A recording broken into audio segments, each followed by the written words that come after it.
Bill, you're on the line. Yeah, tell me if I'm plowing old ground, but I'd like to go back to Jesse Ventura's conspiracy theory Sure. TV a little bit. Uh-huh. So one of the, if I hadn't seen the first thing about HARP, I wouldn't have understood the whole approach, and it was obvious after you saw the first one that it was going to be really shallow and never really dig into the deep part of the stuff. It was just going to be entertainment. Still, there was a lot of good information. However, with respect to the black boxes, if you research like you have the whole 9/11 deal, you know that there's so much about the black box that was data that released from the Pentagon.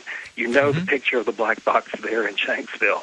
And so don't you think there should have been some kind of contextualizing of that whole data? Well, you know what? He didn't really go into a lot of things. I mean, I was kind of surprised to see Van Romero on the show, and not in the context that Van Romero, he's the one that does the thermite experiment. You know what I'm talking about? Absolutely. Yeah, okay. So Van Romero is one of those guys that on 9/11 actually said that the buildings came down with explosives. There was no other way that that kind of structural failure could have happened without secondary devices. Now, we put that in the, I believe it was the second edition of Loose Change that's in. Now, in the final cut of Loose Change, he changed his story within 2 days. I think I have a clip of him either on September 12th or September 13th where he says, well, even if there weren't secondary devices, he's not saying that there absolutely weren't, but he's saying even without the secondary devices, the weight in the building caused, structural failure, and there was enough energy in the building for them to completely collapse. Now, I would have liked Jesse to ask him why he thought explosives were in the building at first, and then he changed his story. That didn't happen. I would have liked them to go a little further on the thermite research, show me a little bit more of the experiment going down. But overall, for a 42-minute piece that was heavily based on this black box theory, I think he played a smart move because it's almost irrefutable that those black boxes were found at Ground Zero in some capacity. And, there's been books written on it. Obviously, the Mike Malone story is new. He didn't touch the Pentagon. He didn't touch Shanksville, Pennsylvania. He didn't touch the reports of the hijackers training at U.S. bases. He didn't touch the Pakistani funding. And the way that the show is structured, that, people on his team are going to be skeptical and they're going to go back to the home base every once in a while and kick it around, yeah, that's a little bit hokey. But I also see this. I'll tell you what, man. That thing aired on 9/11 on, I believe it was Wednesday.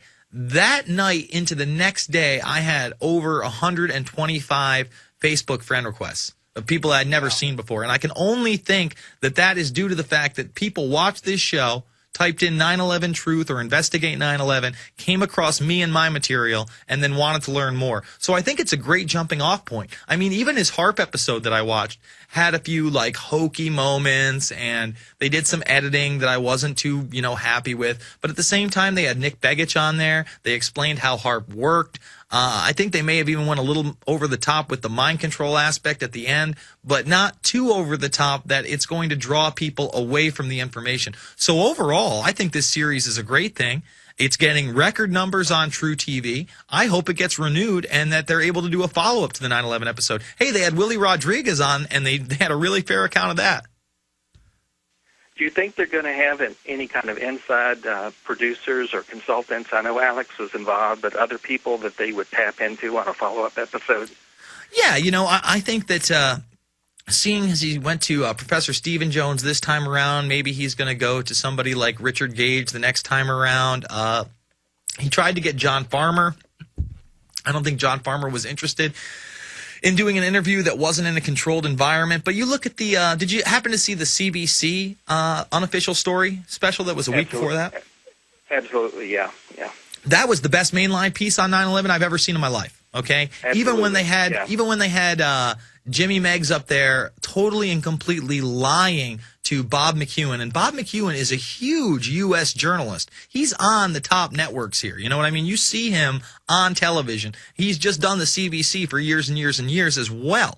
And when he's over there and he says, well, we weren't training for hijackings. And then Bob McEwen goes, That's all they train for. He does let him get away with the lie that they never trained for an inside hijackings. All the hijackings happened outside of the United States. Now, I went on my show 2 weeks ago when this happened, and I showed the documents from Team 8, the initial FBI investigation into 9/11, where they show you in the late 90s and up until the day of 9/11, yes, they had run drills of hijackings inside the United States, including Amalgam Virgo, where they were going to slam a plane into the Capitol building, and Osama bin Laden was on the cover. I would have liked to see McEwen call him out on that, but he didn't do worship. Even that journalist he had on from the National Post, I can't think of his name right off the bat, but he was supposed to play the skeptic. He was somewhat fair. Now, that guy tried to do an interview with Alex and I, but we just couldn't make it out there. He's from the National. Jonathan Kay is his name, and he's wrote some pretty smarmy articles.